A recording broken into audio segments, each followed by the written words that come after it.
What's up, everybody? Matt Kajeski here, back again with the Stokastic DFS channel. And today I'm here talking about some college football DFS ahead of December 24th, Christmas Eve, a holiday showdown slate between San Diego State and Middle Tennessee State. Before we get started, make sure to hit that thumbs up button, subscribe to the channel, and hit the notification bell so when this and all other content goes live.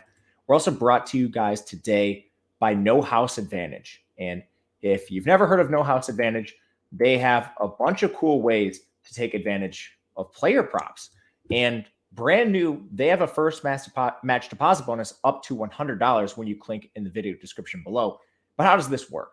They have a couple different varieties where you can take advantage of player props. They have Verse the House, which is essentially you making lineups of player props against the listed lines they have. And if those props win, you win. And then they have Pick'em Contest, which function more like DFS tournaments. It's you versus other people. You're creating lineups of player props on a confidence interval. The ones you're most confident in go at the top, and you're playing against the field. And they have tons of prizes, up to $25,000 in some contests. And a lot of these are overlaying, which is very key to your profitability in DFS, sports betting, everything. Say a contest is filled for 1,000 people and you're getting $10,000 in prizes.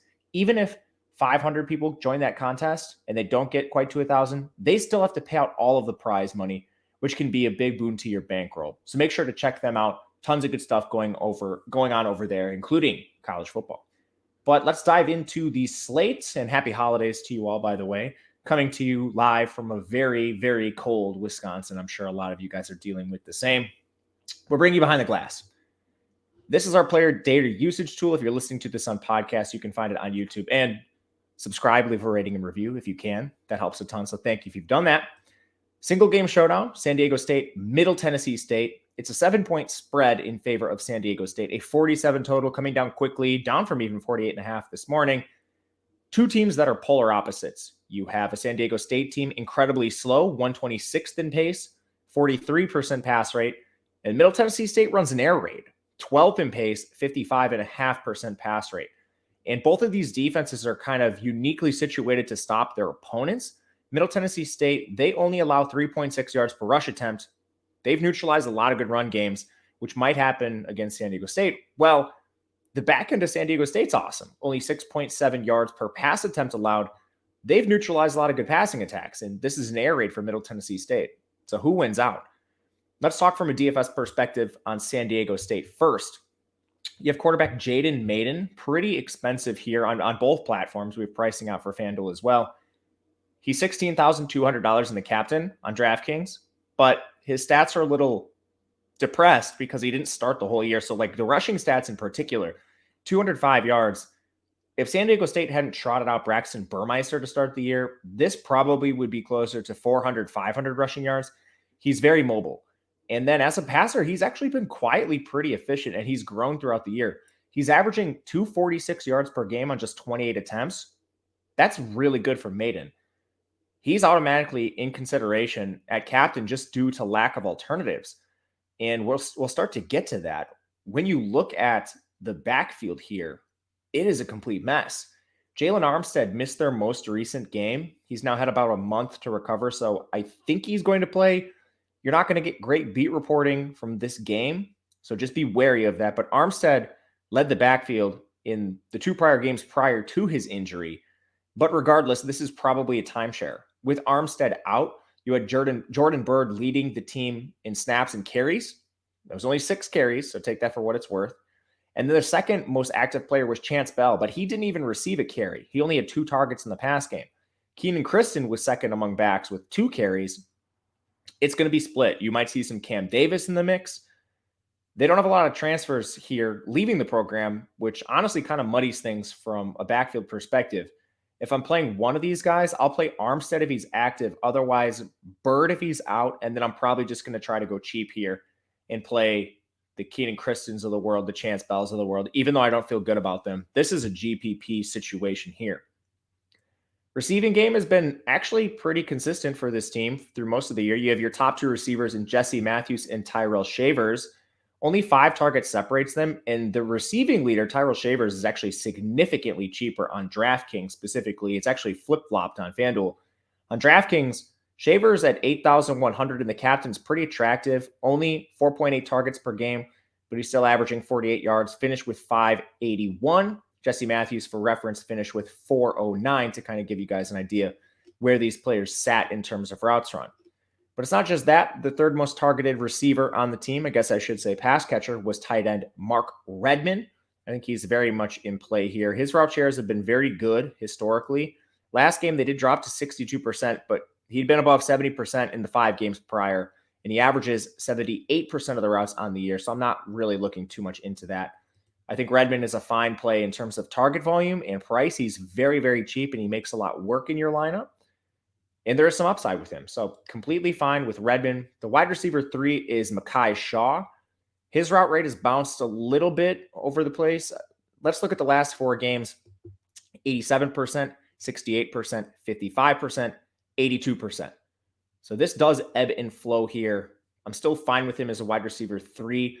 The problem on DraftKings specifically is he's more expensive than Shavers, and he plays a less consistent role.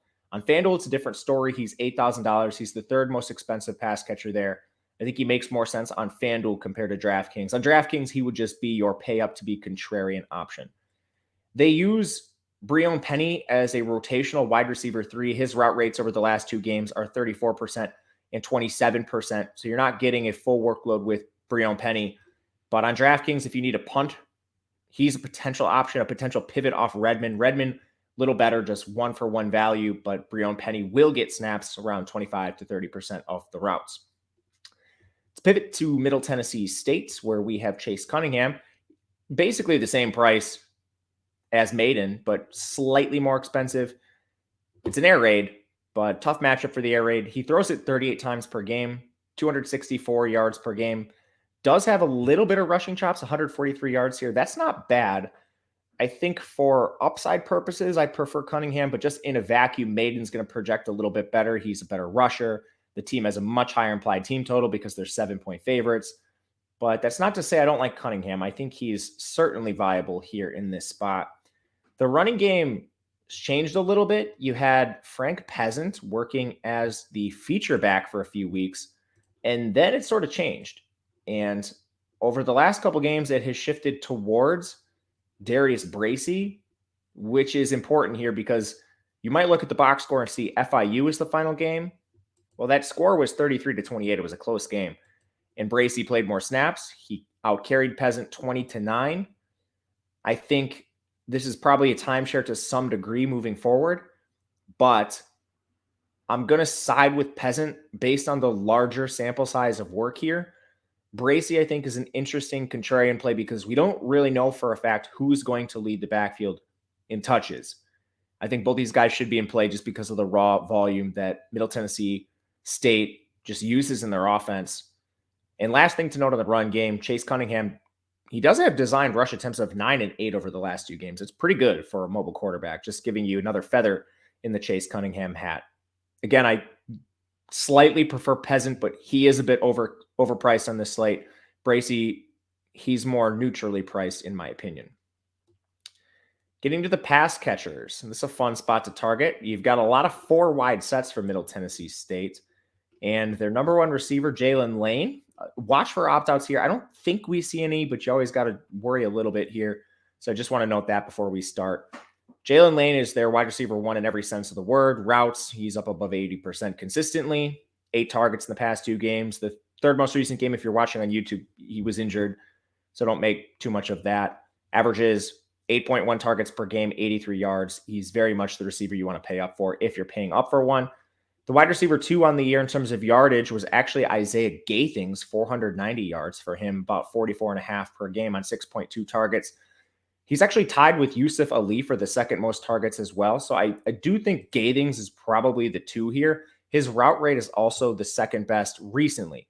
Also, it's the best on the team all season long. But again, you have Jalen Lane missing some time. So I think Gathings is the 2. He's not priced like it. He's actually priced like it on FanDuel, but not on DraftKings. So we have a bit of a value there. I'll play quite a bit of Gathings. The wide receiver 3 in terms of yardage was DJ Anglin Chisholm, and he got 359 yards on 34 targets. For reference, Yusuf Ali, 358 yards and 66 targets. Ali was far more involved, but DJ Englund Chisholm was far more efficient. So how do the routes shake out between these two players?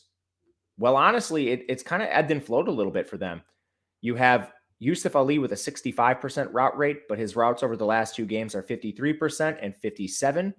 You have Englund Chisholm, who was injured for a lot of the year. The routes over his last two games were 44% and 67%. So he's jumped around a little bit here, but he is cheaper at 7,800.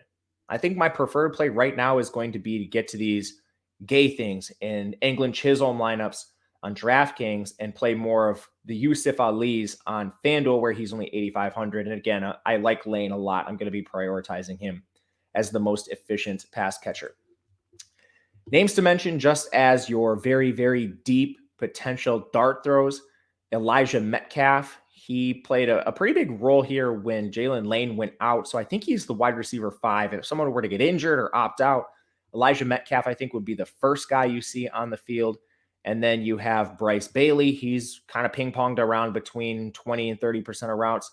Quatarius Tolbert. Those would be 6 and 7 for me, just looking at the routes run. But that's the game. That'll do it for us.